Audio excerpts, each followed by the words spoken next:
जय हिंद साथियों। आज हम लोग एक नए चैप्टर की शुरुआत कर रहे हैं जिसका नाम है एलसीएम एचसीएफ।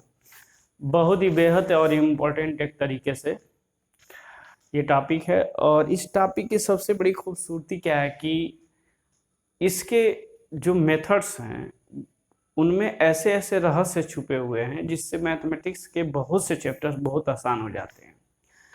तो शुरुआत करने के लिए हम देखें कि आखिर वो जो शब्द है जिसमें उसका क्या भाव छिपा है। तो सबसे पहले हम लिख ही लेते हैं बगैर देरी किए हुए एलसीएम एचसीएफ।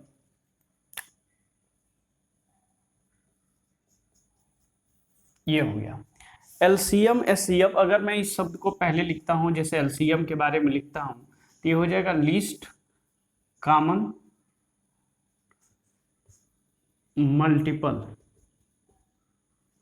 हिंदी में लिस्ट जो शब्द है वो लिटिल शब्द का सुपरलेटिव डिग्री होता है। लिटिल का अर्थ हिंदी में छोटा या न्यून, और लेस का होता है और छोटा या न्यूनतर, या एक तरीके से लिस्ट जब आएगा तो आप इसको समझेंगे न्यूनतम। कॉमन जो होता है इसको हिंदी में आप बोलते हैं ओहेनिस्ट।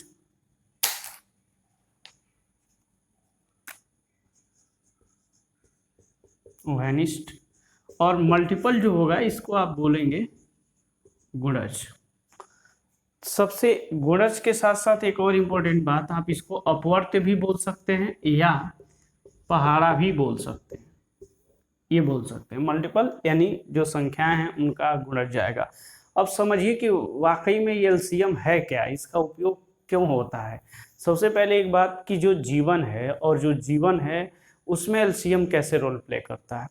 तो जहाँ तक मेरा समझ है कि एलसीएम को अगर वास्तविक जीवन से जोड़ के चलें तो जो ये शब्द है इसमें जो छिपा हुआ अर्थ है कि न्यूनतम यानी सबसे छोटा, उभयनिष्ठ यानी जो सब में हो। उभयनिष्ठ को आप एक तरीके से सम भी बोल सकते हैं यानी कि समान, जैसे आप बोलते हैं लघुत्तम समापवर्त, ये भी आप बोलते हैं तो इसका मतलब हो गया सम भी आप उभयनिष्ठ के लिए उपयोग कर सकते हैं। उभयनिष्ठ या कॉमन का अर्थ क्या होगा कि जो चीज सबके पास हो या सबके साथ हो। जैसे कि हाथ, हाथ आपके पास भी है, मेरे पास भी है, बहुत से लोगों के पास है, तो हैंड इज कॉमन। उसके बाद से आप कुछ भी बोल सकते हैं, आई बोल सकते हैं, पेन बोल सकते हैं, बुक बोल सकते हैं। जो चीज़ सबके पास है वही कॉमन है या जो सबके साथ है। आप मैथमेटिक्स में भी पढ़ते हैं जैसे कि 2x + 3x, तो एक्सिस दोनों के पास x है तो एक्सिस कॉमन। तो मेरी बात समझ रहे हैं कि जो कॉमन क्या होता है। अपवर्त यानी क्या होगा, जो उसका गुणज होगा या पहाड़ा होगा जो संख्याएं दी गई हैं। दरअसल एलसीएम अगर वास्तविक रूप से देखें, जिस तरीके से सुख दुख मिलना बिछड़ना जीवन में रहता है, और जीवन के ये सुख दुख मिलन बिछड़ना जहां आके ये सारे सब, ये ध्यान रखिए, जहां आके सब एक साथ मिलते हैं वही आपका एलसीएम कहलाता है। मेरे कहने का क्या मतलब है कि एलसीएम वह होता है कि जहां सभी संख्याएं आके मिलती हैं, अर्थात एलसीएम वह होगा कि जो दी गई संख्याओं से विभाजित होगी, यानी जितनी भी संख्याएं दी गई होंगी उन सभी संख्याओं से विभाजित होगा। एलसीएम के लिए जैसे मैं एक एग्जांपल लेता हूं, आप उसको समझ पाएंगे। जैसे मैं लेता हूं 4, 8 और 12 ले लेता हूं, तो आप पहले एक बात 4, 8 को लेके देख लीजिए कि 4, 8 है तो एलसीएम या तो बड़ी संख्या होगा, एलसीएम बड़ी संख्या या बड़ी संख्या का गुणज होगा, बड़ी संख्या का गुणज होगा। आगे अगर आप देखें जैसे 4 और 8 में बड़ी संख्या क्या है 8, तो वो 4 और 8 से कटने वाली सबसे छोटी संख्या क्या है जो इन दोनों से कट जाए, तो 8 जो है 8 से भी कट जाएगा और 4 से भी कट जाएगा। LCM is 8। अगर मैं यहाँ देखता हूँ कि 6 है, 8 है और 12 है, बड़ी संख्या क्या है 12, 6 12 को डिवाइड कर दे रहा लेकिन 8 नहीं डिवाइड कर रहा है। एक और 12 का टेबल पढ़ लीजिए, 12 दूनी 24, 24 जो है 6 से भी, 8 से भी और 12 से, यानी तीनों से कटने वाली पहली संख्या सबसे छोटी संख्या वो है, तो इसलिए एलसीएम क्या हो गया 24 हो जाएगा। और भी यदि आप आगे देखें, जैसे मैं लिखता हूं 10 12 18, एलसीएम अब क्या हो जाएगा कि बड़ी संख्या 18। अब यहाँ क्या करिए, बड़ी संख्या का फैक्टर कर लीजिए। फैक्टर कैसे करेंगे, ये 6 गुणे कितना हो जाएगा 3, 6 से इसको काट दीजिए, 6 दूनी 12, 3 से अब ये ना 10 कटेगा ना 2 कटेगा, तो इसलिए, लेकिन जो 2 है ये 10 को काट देगा। तो ये अभी आपने देखा कि जब दो संख्याएं होंगी उसमें जो बड़ी होगा और पहली संख्या या छोटी संख्या बड़ी संख्या का एक तरीके से फैक्टर होगा, तो एक मान लेंगे कि बड़ी संख्या ही एलसीएम होगा। जैसे 2 और 10 में एलसीएम हमको देखना होता तो 10 एलसीएम होता, इसलिए यहाँ जो 2 है अब इस 10 में आ गया है, यानी 2 समाप्त हो गया। तो हमारे पास जो बचा है यहाँ 10 और यहाँ 18, यानी 18 दाह में 180 आपका एलसीएम हो गया। तो यानी 180 वह सबसे छोटी संख्या है जो ये दी गई तीन संख्याएं 10 12 18 है, इनसे पूर्णतः डिवाइड होगा, पूर्णतः डिविजिबल होगा। मेरे कहने का मतलब आप पूरी बात समझ रहे हैं कि एलसीएम क्या होगा। अगर आप एक और बात देखें तो अगर देखें 100 है, 200 है, 300 है, तो यहाँ इसका एलसीएम निकालना होगा तो आप कंफ्यूज हो जाएंगे कि अब क्या होगा। बहुत बच्चों का ऐसा होता है। सेम वही बात यहाँ देखिए, दो दो संख्याएं हैं, दो दो जीरो है, आप उठा लीजिए, सबके पास कॉमन है। यहाँ आपको क्या बच गया है, 1 बच गया है, 2 बच गया है, 3 बच गया है।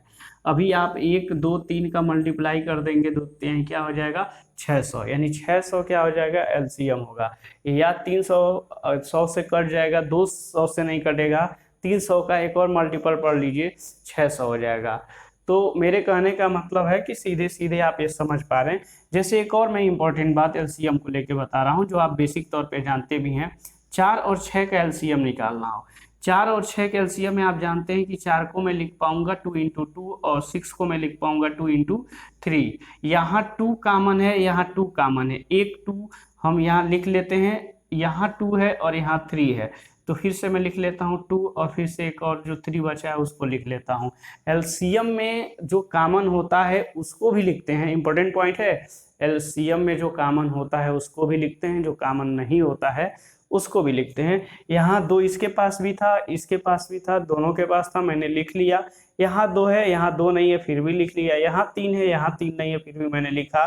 2 दूनी 4 यानी 12, यानी 12 आपका क्या हो गया एलसीएम हो गया। 4 और 6 का एलसीएम निकालना हो तो 6 की अगली वाली संख्या 12 होगी पहाड़े के रूप में, और 4 जो 4 से और 6 दोनों से डिविजिबल हो जाएगी। तो मुझे उम्मीद है कि आप ये बात समझ पा रहे हैं कि एलसीएम को कैसे फाइंड आउट किया जाता है। एलसीएम से संबंधित एक दो बातें और जो एक तरीके से महत्वपूर्ण होगी।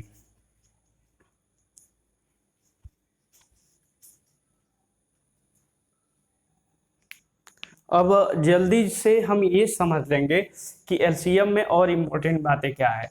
तो एलसीएम में जो और इम्पोर्टेंट बातें हैं वो यह है कि दो क्रमागत संख्याओं का एलसीएम, दो क्रमागत संख्याओं का एलसीएम क्या होगा। ये बेसिक बात है, आप जानते हैं कि जैसे दो क्रमागत संख्या 4 और 5 है, इनका एलसीएम, यानी दो संख्याएं ए और बी क्रमागत है तो इनका गुणनफल ही इनका एलसीएम होगा। तो 4 और 5 का एलसीएम पूछे तो इसका मतलब 4 × 5 यानी 20 एलसीएम होगा। ऐसा क्यों होता है, क्योंकि इनके बीच में एक के अलावा और कोई कॉमन नहीं होता। जैसे 4 को मैं लिख पाऊंगा 1 × 2 × 2, 5 को मैं लिख पाऊंगा 1 × 5, यहाँ एक कॉमन था, एक लिख लिया। यहाँ कॉमन दो है, यहाँ नहीं है 2, फिर भी लिखना पड़ेगा। यहाँ 2 है, यहाँ 2 नहीं है, फिर यहाँ 5 है, यहाँ 5 नहीं है, तो फिर लिखना पड़ेगा, यानी 5 दूनी 10 दूनी 20। तो मेरे कहने का मतलब जब दो क्रमागत संख्या है तो वहां आप तुरंत उसका क्या करिए, मल्टीप्लाई कर लीजिए, एलसीएम मिल जाएगा। ये एक इंपॉर्टेंट पॉइंट था। सेकेंड इंपॉर्टेंट पॉइंट क्या होगा, दो या दो से अधिक, दो या दो से, ये इंपॉर्टेंट है, अधिक अभाज्य संख्याओं का एलसीएम, अभाज्य संख्याओं का एलसीएम भी उनका गुणनफल होगा।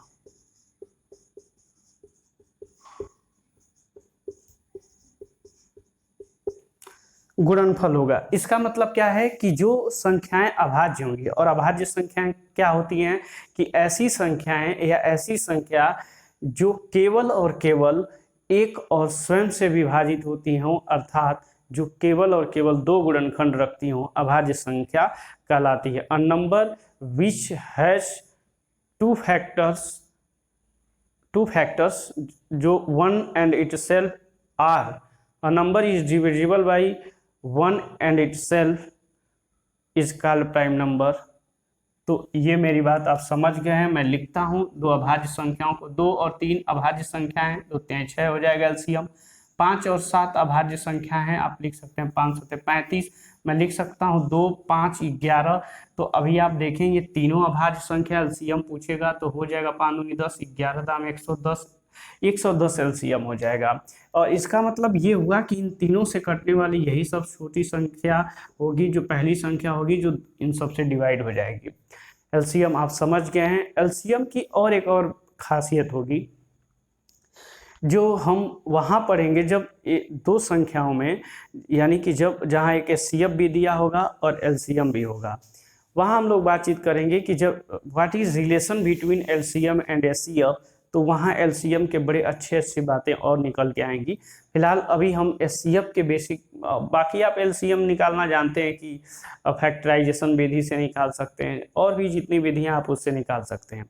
हमारे पास तो वही विधि है कि जिससे हम निकाल सकते हैं। तो पहले कुछ विधियों से देख लें, मतलब विधि से कहने का मतलब एक छोटा सा प्रैक्टिस ले लें जिसकी वजह से समझ में। जैसे मैं लिखता हूँ, मान लीजिए 12 है, 18 है और 20 है, एलसीएम निकालना है। तो बड़ी संख्या क्या है, यहाँ 10 है, 10 को ऐसा फैक्टर करिए जो इन सबको भी काट दे। आप लिख सकते हैं 4 गुणे 5, 4 से इसको काट देंगे, ये हो जाएगा 4 तिहाई 12। 5 से ये नहीं कटेगा, ये नहीं कटेगा, लेकिन 3 जो है 18 में है तो 3 खत्म। अब ये जो बचा 18 बचा है और यहाँ 20 बचा है, 18 गुणे 20 बचा, यानी 18 दूनी 36 और ये 0 कापी हो गया यहाँ, इन 360 एलसीएम होगा। जल्दी जल्दी से आप ये देख पाएंगे, 12 है, 24 है, 30 है, एलसीएम निकालना है। 30 को फैक्टर करिए और ऐसी संख्या लीजिए जो इन दोनों को काट दे। जैसे 6 गुणे 5, 6 से इसको काटिए, 6 चौको 24 और 6 दूनी 12। ये 2 इस 4 में है, 2 खत्म हो जाएगा इसके साथ, यानी 4 गुणे 30 एलसीएम हो जाएगा, ये हो जाएगा 120। यानी 120 एक ऐसी संख्या है जो 120 एक ऐसी संख्या जो 12, 24, 30 से डिवाइड हो जाए। और भी मैं देखता हूँ 200, 600 और 1800 है। अभी आप देखें इसका एलसीएम क्या निकालना है, इन 0 को बाहर कर दीजिए, 2 6 में चला गया, 6 18 में चला गया, 1800 एलसीएम हो गया। तो बड़ी से बड़ी संख्याओं का भी एलसीएम आप निकाल सकते हैं। एलसीएम जब भी दिया हो और वो संख्या आई, जैसे एलसीएम को डायरेक्ट फाइंड आउट बिना कलम उठाए भी कैसे कर सकते हैं, वो भी है। जैसे मान लीजिए कि अगर पूछा जाए 4 5 6 8 का एलसीएम बताओ, तो एक बात दिमाग में रखो, जो एलसीएम आएगा ना वो 4 से डिविजिबल होगा, 5 से डिविजिबल होगा, 6 से भी होगा और 8 से भी होगा। मतलब दोनों मिक्सिंग में बोल रहा हूँ, आप समझते रहिएगा। तो इसका मतलब इन सबसे डिवाइड होने वाली जो संख्या आएगी, तो आप सीधे अगर पूछ रहा है कि फलाना फलाना का एलसीएम क्या होगा, तो आप सीधे उस तौर पे उस ऑप्शन में जो संख्या दी गई है उसको किसी एक को उठाइए और उस जो ऑप्शन दिया हुआ है उसको डिवाइड कर दीजिए, सीधे सीधे आपको एलसीएम मिल जाएगा। निकालने की कोई ज़रूरत है। जैसे मान लीजिए कि यही 4 5 6 8 है, 4 8 में चला गया, 4 खत्म हो गया, 6 का एक हिस्सा 8 में, यानी 6 के पास 3 बचा, 5 3 15 और 15 8 आप निकाल सकते हैं कि 120 हो जाएगा।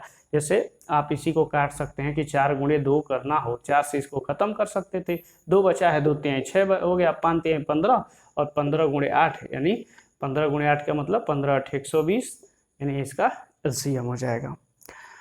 टोटल मिला जुला के आप एलसीएम की प्रैक्टिस को समझ रहे हैं। एलसीएम को आपको बहुत ज़्यादा प्रैक्टिस करना होगा, ये तभी आ पाएगा जब आप लगातार प्रैक्टिस करेंगे, क्योंकि प्रैक्टिस ही वो कला है जिससे एक बेवकूफ़ से बेवकूफ़ और कमज़ोर से कमज़ोर विद्यार्थी भी आगे जा सकता है। इसके अलावा और कुछ नहीं है कि एक मस्तिष्क के सर्वांगीण विकास के लिए, मस्तिष्क के न्यूरॉन्स को एक्टिव करने के लिए सबसे पहली और इम्पोर्टेंट जो एक्सरसाइज है वो है आपको प्रैक्टिस करना। और प्रैक्टिस आप नहीं करते हैं तो इसका मतलब आपको फ्लॉप होने के लिए आपने अपनी व्यवस्था कर ली है। तो ऐसे में आप तैयार हो जाइए अपने आप को फ्लॉप करने के लिए या सफल करने की आपके ऊपर जिम्मेदारी है कि आपके माँ बाप के सपनों का क्या मतलब होता है, आपके सपनों का मतलब क्या होता है। ज़िंदगी हमें यूं ही बर्बाद करना है या ज़िंदगी का मज़ा लेके कुछ और कहानी बनानी है। चलिए फिलहाल हम इससे आगे और देखते हैं क्या।